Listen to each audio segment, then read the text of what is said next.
Il n'y a qu'une humanité. Il n'y a qu'une humanité, et j'irai même plus loin, il n'y a qu'une seule vie, du moins celle que nous connaissons. Par chance, elle est riche. Mais trop cherche à l'appauvrir.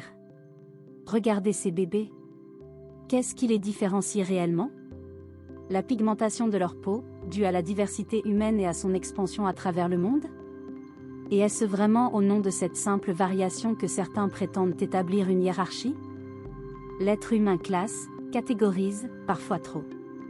Il est vrai que l'être humain, et plus particulièrement son cerveau, a tendance à tout mettre dans des cases pour mieux comprendre ce qui l'entoure.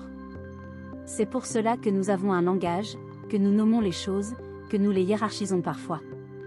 Une banane n'est pas une orange, la banane est jaune, l'orange, orange.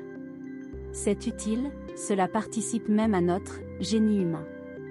Mais comme toute chose poussée à l'extrême, cela devient nuisible. Nous traduisons le monde à travers notre langage, quel qu'il soit. Donc forcément, nous le simplifions. La vie elle-même échappe à nos définitions. La frontière du vivant et du non-vivant est aussi floue que celle du passage de la vie à la mort. Personne aujourd'hui ne peut définir la vie de manière absolue, car cela impliquerait de pouvoir dire clairement ce qu'elle n'est pas. Tout comme la vie par rapport à la mort.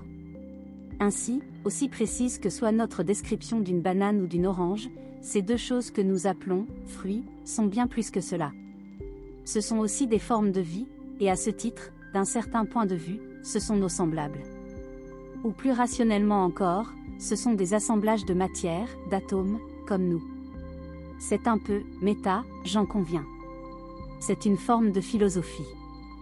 Et la philosophie sert justement de garde-fou contre nos biais cognitifs. Remettre nos certitudes à plat. Interroger ce qui nous pousse à ne pas les remettre en question, comme ceux qui nous poussent à le faire. Car, ce qui nous éclaire, peut aussi nous aveugler. Ainsi selon certains, un enfant vaudrait plus qu'un autre parce que lui, ou ses parents, ou ses grands-parents, viendraient du bon endroit dans le monde. Étrange. D'autant plus que, comme par hasard, ce bon endroit correspond toujours à celui où se trouvent ceux qui émettent ce jugement. Ou à celui d'où venaient ceux qui les ont amenés là où ils sont aujourd'hui. Car qui peut vraiment prétendre n'être que d'un pays ou d'un autre? Personne ne crie haut et fort que ce sont les autres qui sont supérieurs à lui. Le rejet de l'autre, c'est souvent l'idéalisation de soi-même et de ceux que l'on considère comme ses semblables, par la couleur de peau, la culture ou la religion. Ne serait-ce pas, au fond, une logique née d'une illusion d'être plus que ce que l'on considère comme autre? Une réponse à une frustration, alimentée par une dépréciation du réel au profit d'un passé fantasmé? Autrement dit, c'était mieux avant. Des préjugés et des idées fausses, issus d'un passé tel que nous l'interprétons depuis notre présent. Un monde imaginaire où tout serait à sa place, comme dans Le Seigneur des Anneaux.